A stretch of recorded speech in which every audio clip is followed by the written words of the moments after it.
Agonistas alfa-adrenérgicos. Primero que nada, tenemos que entender cómo funcionan los receptores alfa-adrenérgicos, ¿sí? El alfa-1 y el alfa-2. Entonces, como pueden ver, aquí tenemos nuestro neurotransmisor, en este caso norepinefrina, también puede ser epinefrina, que va a ser sintetizado en la neurona presináptica. Aquí está todo el proceso.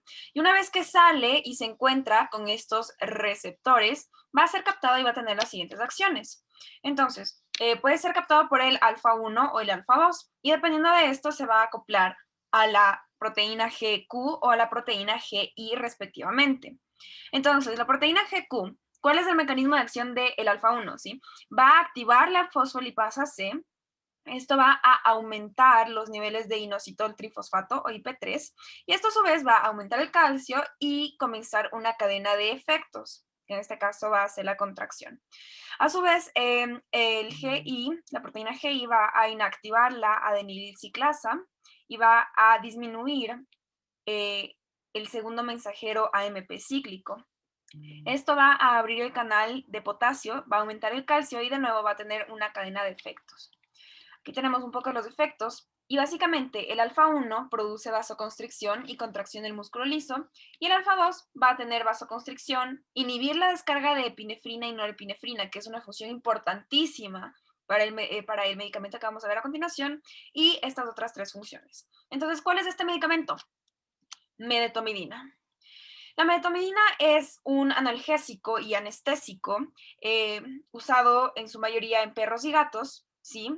Que va a ser agonista selectivo del receptor alfa-2. Y como ya dijimos, una cosa muy importante de este receptor es que va a inhibir los niveles de epinefrina, va a inhibir la epinefrina y va así también a inhibir la transmisión de las señales del dolor, lo que causa su efecto analgésico. También va a causar una disminución de la presión arterial, de la frecuencia cardíaca y todo esto lo va a hacer en dos pasos. El primero sería una hipertensión transitoria que se da por la vasoconstricción, ¿sí? De todos los músculos arteriales.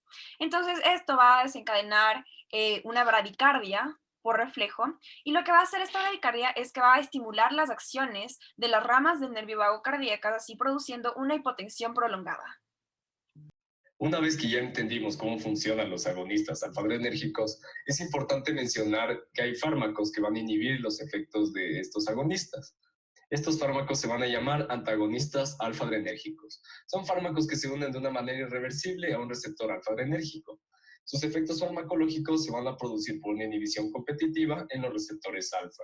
Nosotros podemos clasificar estos fármacos dependiendo de su selectividad.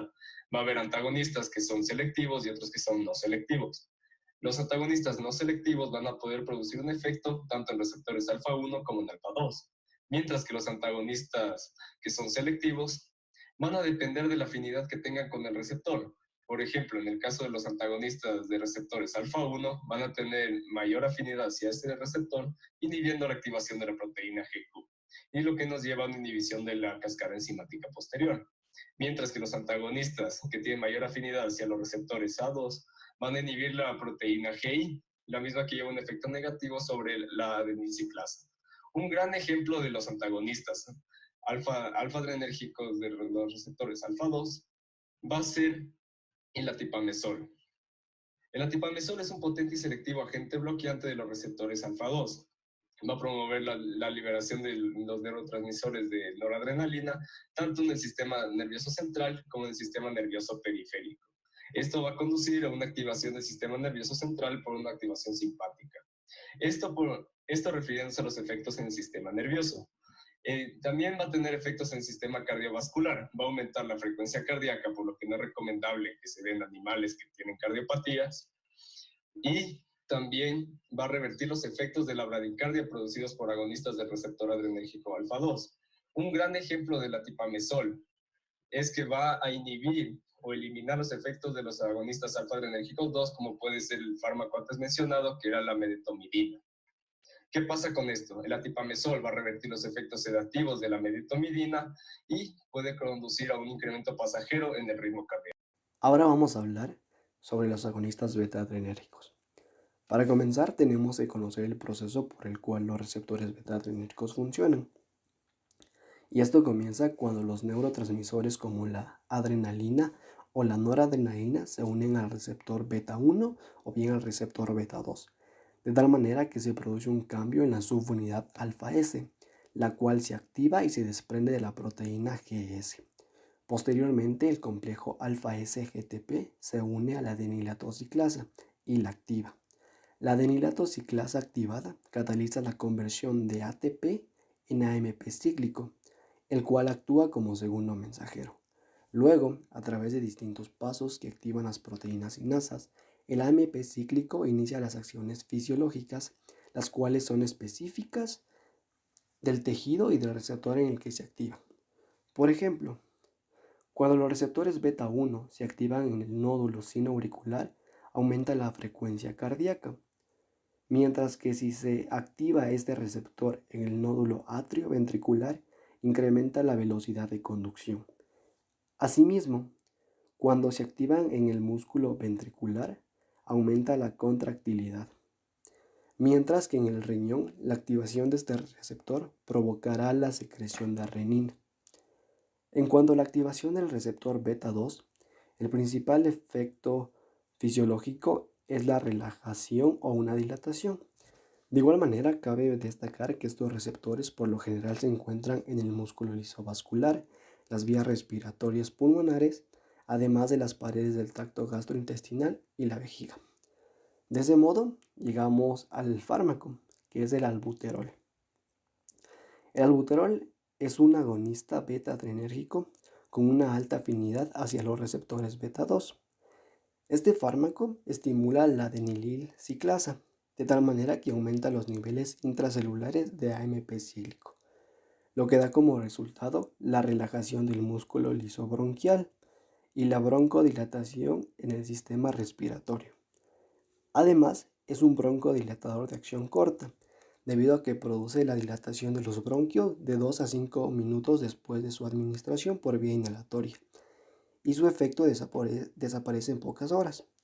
Por esa razón, es un fármaco que se utiliza en el tratamiento de personas con asma o enfermedades obstructivas crónicas de las vías respiratorias. Hola, yo les voy a hablar de los agonistas beta-adrenérgicos y cómo estos actúan en el sistema cardiovascular. Los receptores beta 1 intervienen en funciones metabólicas como glucogénesis, lipólisis, secreción de la renina y principalmente en funciones cardíacas. Estos receptores beta 1 son importantes dentro del corazón debido a que se encuentran ubicados en el nódulo sinoauricular, en el auro ventricular y en el músculo ventricular. La activación de estos receptores beta 1 en tejidos es el causante de aumentar la frecuencia cardíaca. Algunos efectos farmacológicos de los agonistas beta-adrenérgicos en el sistema cardiovascular son la capacidad de incrementar la contractibilidad cardíaca, el incremento en el ritmo cardíaco, vasodilatación, incremento en el gasto cardíaco y la disminución en los niveles de presión arterial. Ahora vamos a hablar de la dobutamina. Este fármaco puede actuar como agonista de los receptores beta 2 y alfa 1. Este fármaco indica una selectividad relativa para receptores adrenérgicos beta 1. Por lo tanto, la administración de dobutamina causa un aumento en la contractibilidad miocardíaca, índice cardíaco y en el stroke volume. Es utilizada para tratar pacientes con flujo de gasto cardíaco bajo, como insuficiencia cardíaca o miocardiopatías. Finalmente, los antagonistas beta-adrenérgicos son aquellos que inhiben competitivamente a los receptores beta-adrenérgicos. Son competitivos porque son estructuralmente similar a las catecolaminas y por eso compiten con ellas para unirse al receptor. Una vez que se unen al receptor, inhiben a toda la cadena de eventos necesarios para producir la acción fisiológica. Existen varios efectos en el sistema cardiovascular que hacen los antagonistas beta-adrenérgicos, como es producir los efectos inotrópicos negativos. Estos quieren decir que disminuyen la contractibilidad del miocardio. También produce efectos cronotrópicos negativos. Estos quieren decir que reducen la frecuencia cardíaca y todo esto sucede para disminuir el gasto cardíaco. Cabe destacar que cuando se administran de manera crónica pueden reducir la presión arterial en pacientes hipertensos.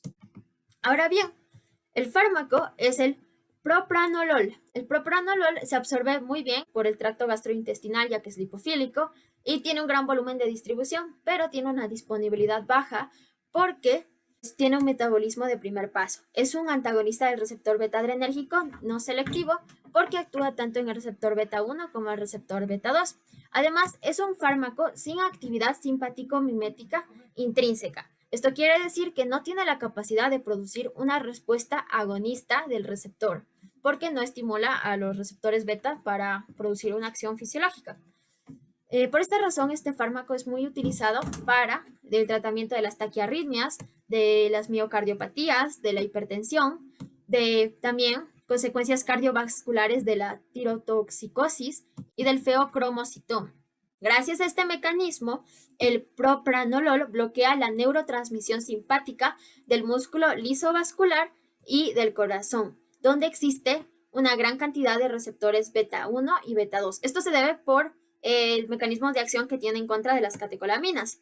También, debido a esto, produce los efectos inotrópicos y cronotrópicos negativos que les mencioné anteriormente. Además, este fármaco también se encarga de suprimir la secreción de renina por los riñones y de reducir la salida de los neurotransmisores simpáticos del sistema nervioso central. Muchas gracias.